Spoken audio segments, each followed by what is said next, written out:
Good evening and welcome to another edition of the McGraw Report.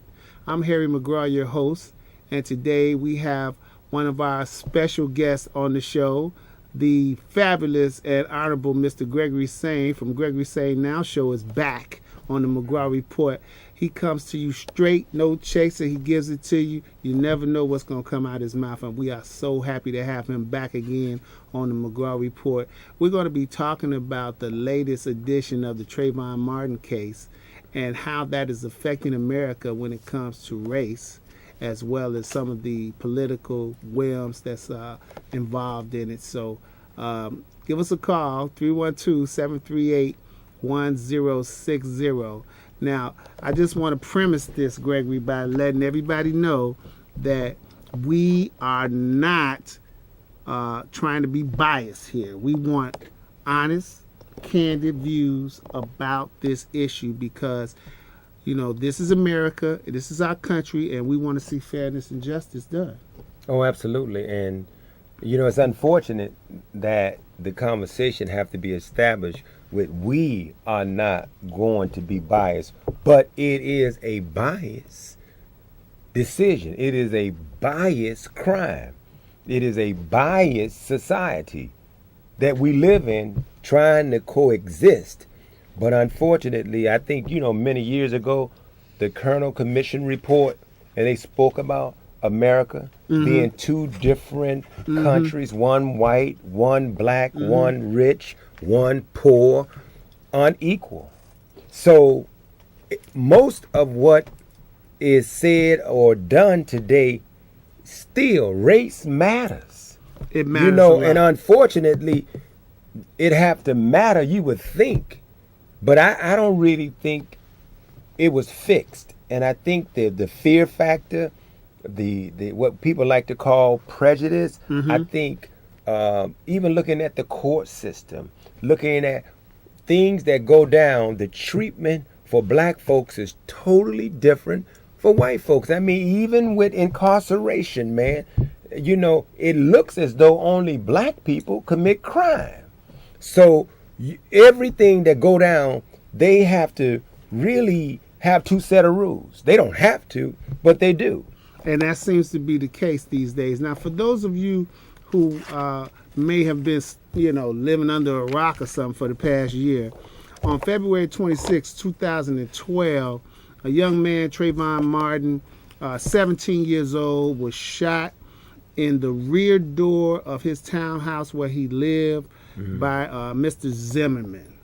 Okay, Mr. Zimmerman pleaded self-defense, but obviously he was recorded pursuing Mr. Martin on the 911 tapes.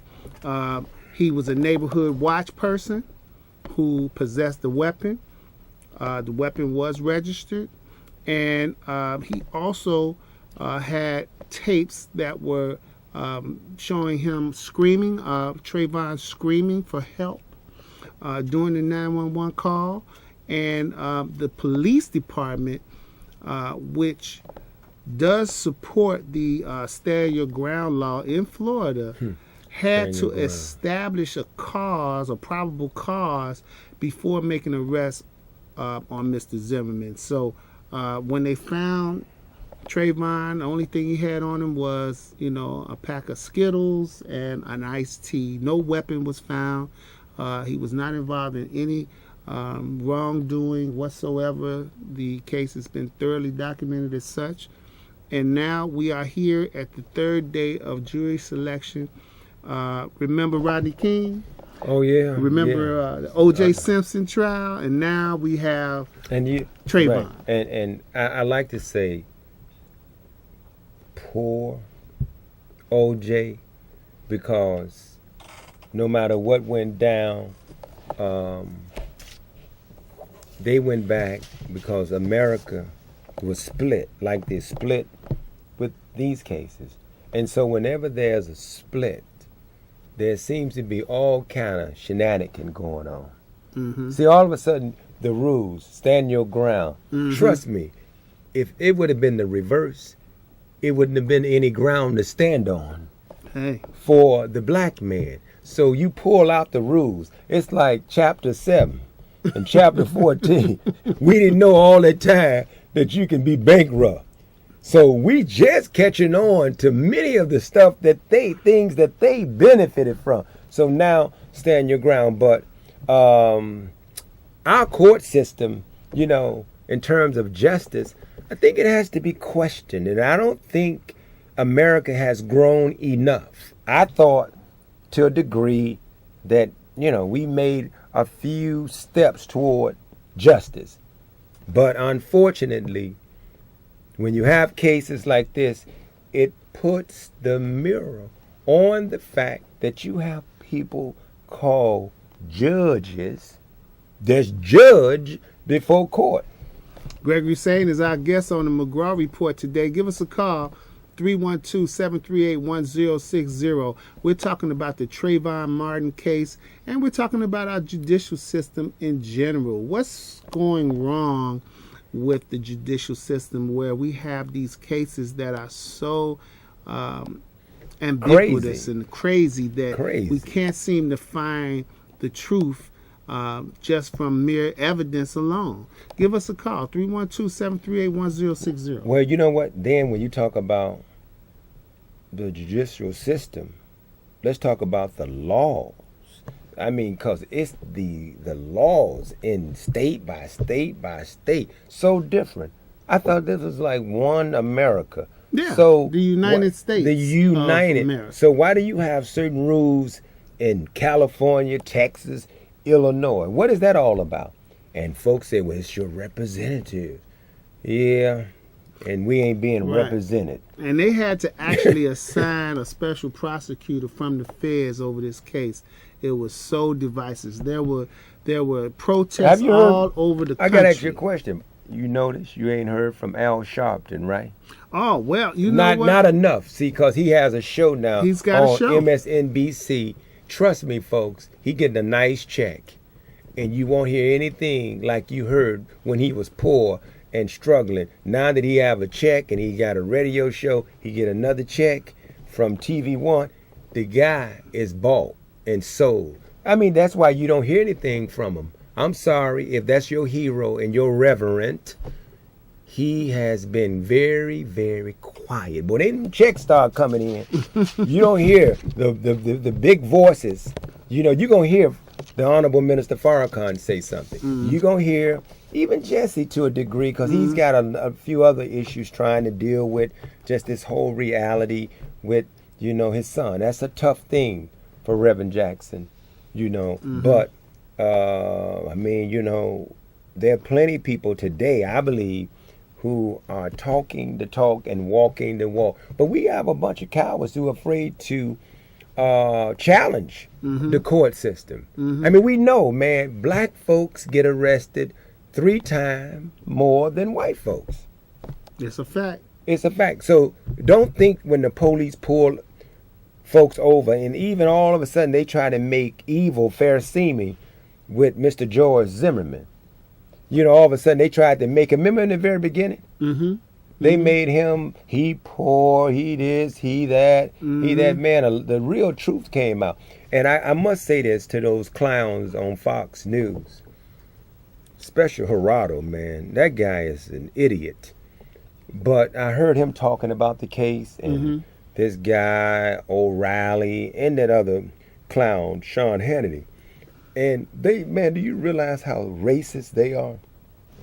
They trying to make excuses for the law. Yeah, I heard one of them talk about probable cause right. has to be established where you have a young man lying dead on the ground. The probable cause is already established. He's dead. Right. And that is the reason enough to arrest someone. Oh, absolutely. If a black man kills somebody, it's no way you're going to have to worry about probable cause. Right. They will be arrested immediately. Yeah, probably he was black. Maybe that was it. Maybe probably, that was it. Maybe the probable cause was that he was black. Probably he was a black young man. And all of a sudden, when does a hoodie make you afraid? In this whole neighborhood watch. Watching who? Ask him how many people he didn't caught. Other than saying that our little brother Travon, appeared to look suspicious or whatever the foolish guy was saying, because so many places had been broken in. So okay, so you chose the black man that was the one breaking in the place. See, automatically it was an assumption there. It was an assumption made, and action was taken without having reasonable evidence that anything was going on. And I think he overstepped his bounds. But we're going to let our judicial system play out on this one. Yeah. And we're going to ask for justice. But I could feel the tension in the air. It sort of reminds me so much of the Rodney King situation. Oh, yeah. When we saw the videotape of him getting beat. And Getting the beat O.J. down. Simpson trial, where people were just so split down the middle as to what happened. I can feel the tension coming up again. And we want to hear from you, Chicago. We know that you guys have an opinion about this. This is going on through the blogosphere all and you over know what? the world. And I always tell people, when it comes to the O.J. Simpson case, O.J. left our community a long time ago. Trust me, we know how it works when it comes to the big athletes and superstars, and all of a sudden they get a little money, and we know what happens after that. However, when we look at the evidence and all of the stuff they were saying, how possible could that be with one person, blah, blah, blah, blah, blah, blah. So it didn't add up. It didn't. So, and I love our brother. We love him dearly. When we miss him, Brother Johnny Cochran. Mm-hmm. You'll always be remembered, brother, not for just that case, but whenever you were fighting for justice for folks who don't typically get justice. He was a warrior for justice. Absolutely. So that's our big argument about these things. And don't get bent out of shape, because we're not talking about the person is guilty or not. We're telling you that, unfortunately, the poor seems to always be the guilty. O.J. wasn't poor. But when it comes to black and white, it's not rich or poor. It's black and white. Now, Chicago, Unfortunate. I really want you to chime in on this, because I think that we are at a crossroads with race in this country, and this may, be a perfect opportunity to really open up a serious dialogue about this issue. Now, let's not forget that, not only was Travon a young black man, but he was someone's son.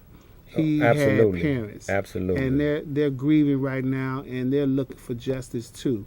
He was part of a community. He had friends. He had people that loved him in his home, as well as people in his school and his neighborhood. So that was another life that was just snuffed out for no apparent reason. And, not only do we want to see justice served for Travon, but we want to get down to the bottom of what really is causing this racial divide in our communities, with the police department, with people that's supposed to protect us. Well, unfortunately, the country is moving back toward that because of the socio-economic reality. And as long as you have an unemployed black man and woman here in America, it all ties in together of how vulnerable black folks are, how vulnerable poor Caucasians are, but we took our eye off of all of this stuff and acted as though we had overcome. Mm-hmm. Sorry, you better start singing that song again. Yeah, we shall overcome, because baby, you're a long way. It's not even from close. coming. It's not even close. Gregory Sain is our guest on the McGraw Report. We are talking about the Travon Martin case and the implications concerning America and the discussion about race. Give us a call, 312-738-1060. I want to know what you think, Chicago, about this situation. We have a whole lot of issues concerning Travon, and I think could be rationally discussed. We don't have to get heated about it.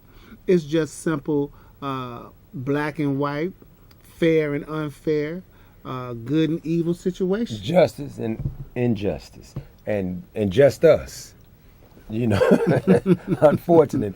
I think a lot of folks, brother, they probably taking their clothes off the line because a storm is raging on its way through Chicago as we speak. So if you are listening to this show, check on moms and mom and granny and dad and the children and the family and your neighbors.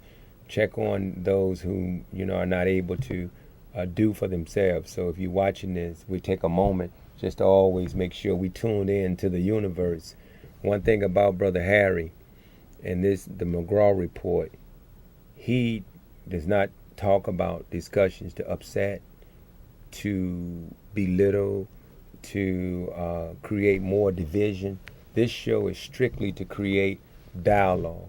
This show is strictly to put things out there, because we have to, in order for us to get better, we got to do better. We got to have honest conversations. We ain't got to sugarcoat. We ain't got to water it down.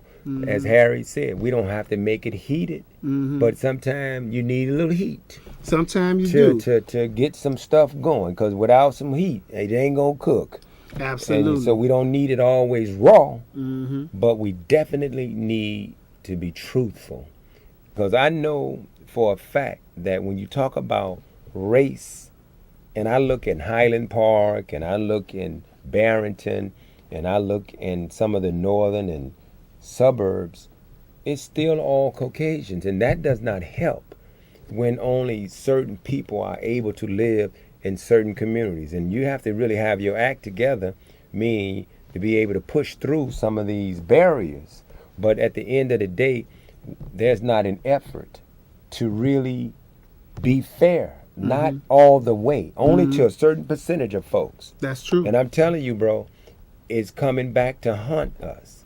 And I think, we have to say this, that we're hoping and we're praying that we didn't just vote just to vote, but we want our beloved brother, President Barack Obama, to really take on this. Let that be your legacy, man, where you bring together through justice economically.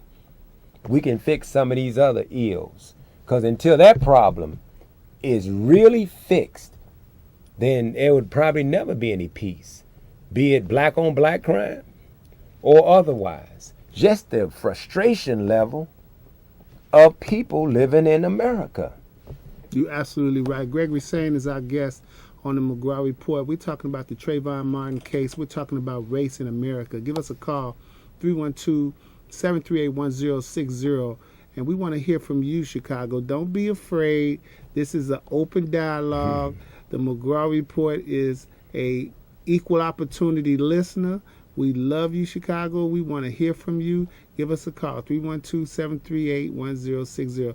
Now, there's another aspect to this that I'm seeing, in my day-to-day, which is, the constant level of incarceration with these young black men.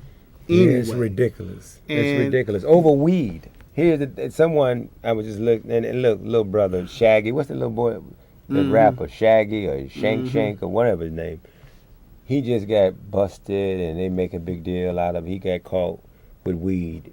But you are still incarcerating people for stupid crimes, and that's stupid stuff that people shouldn't do.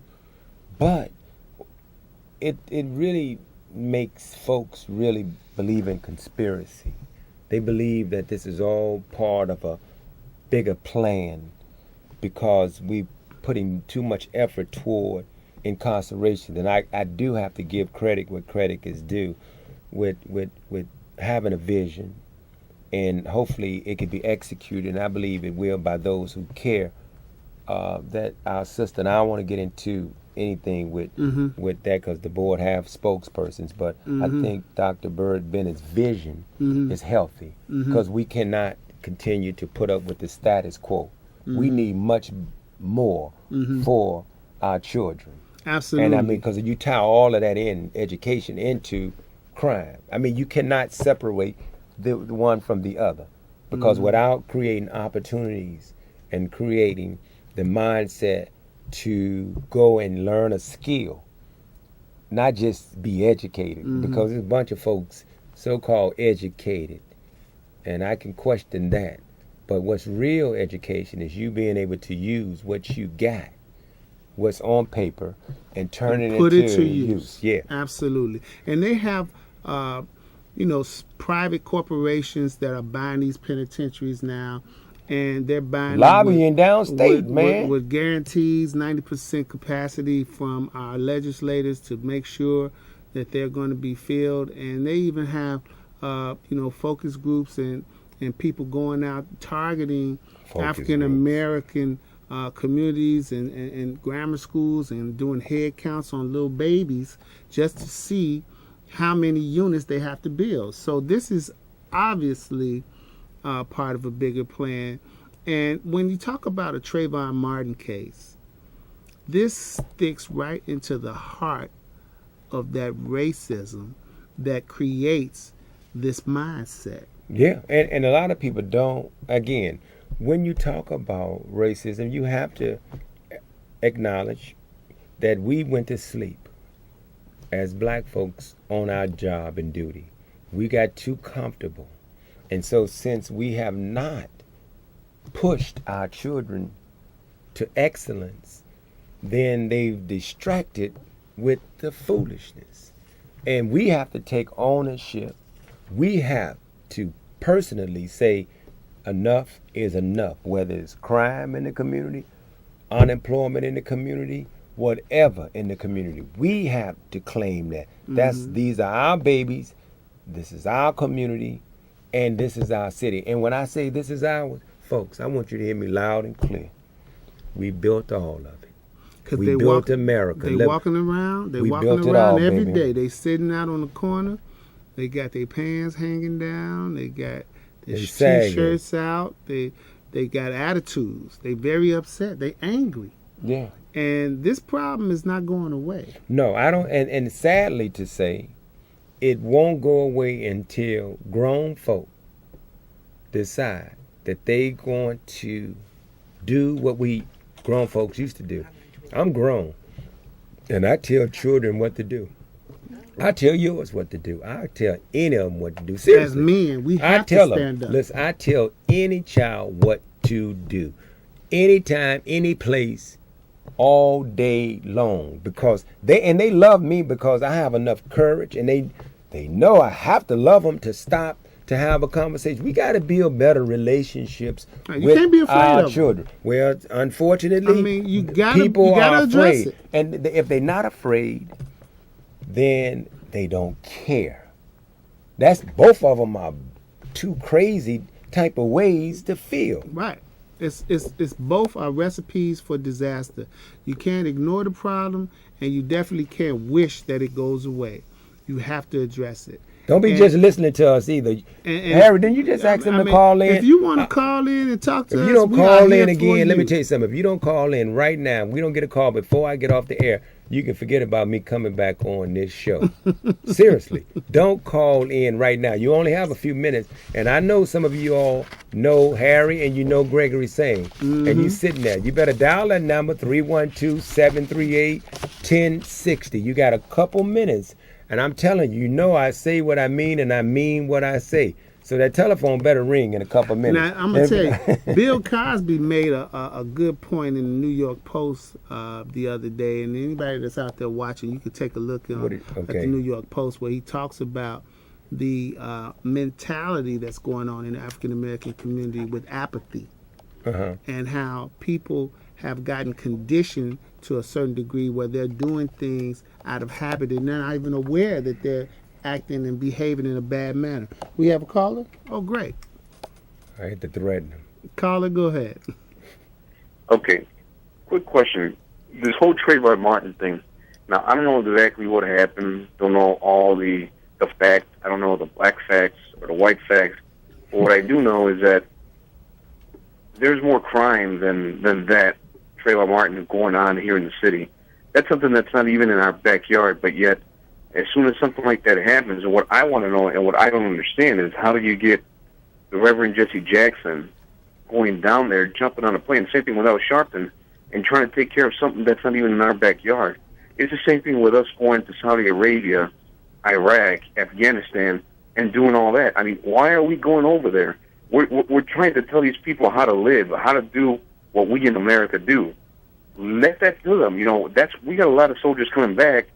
They can't even support themselves now because you know what? They're giving up what they can for the country. Yet here's what we need the troops. Here's what we need everybody to say. Hey, you know what? This is what's got to happen. Okay. I would love to see, and I've never watched the show. I just turned it on. I saw the McGraw Report, so I turned it on. And I see what you guys are talking. I think it's a great thing. But what I don't understand is why are we going thousands of miles to figure out why a white guy killed a black kid or whatever it is? We don't know the facts. Nobody was there. The only two that know them is the unfortunate Let me answer that. kid and the other one. Let me answer that before we go out there. I think we got one more caller. But I want to quickly do this one. Hold on. Let us get this one more caller. Go ahead. Caller, go ahead. Hello. Go ahead. Hi. I was calling in. I've never seen the show before, and I want to commend you all for this show. Thank you. My question is, I understand, what you're saying about, we have to make changes and address this issue with our youth and the crime. But what do we do to do that? Yes, ma'am. I just want to quickly do this. We got a couple of minutes. Sir, you were right on point. Absolutely. You were absolutely 100%. Absolutely. But that still needs to be addressed. There are some issues with that. But, brother, charity starts at home. I agree with you 100%. We going to fly over here and fly over there and right on our block ain't busting a grape. So I cannot disagree with the truth that you spoke. But we cannot let the other piece, now I ain't talking about overseas, but we do need to deal with the Zimmerman piece. And the sister, you were right. Go ahead, caller. Okay. Well, we're running short of time. I know you had to threaten them to give them the call, Gregory. I'm glad that you brought it up. No, they were listening. But they were listening. And I'm glad that Chicago is a informed city. We are the type of people that we listen and we pay attention before we speak. We don't necessarily have to say anything to do action. And I appreciate you, Chicago, for coming through the way you did today with those questions. I really appreciate it. It's very good that you're engaging us. I'm going to make sure that I get the Honorable Mr. Gregory Sain back on the show so we can keep this conversation going. Yeah, I want to do a triple. You want to do a triple on this one? Triple piece. Let me just say this. Charity starts at home. Keep watching the McGraw Report because he is reporting what you need to hear. Now, anybody that wants to see this,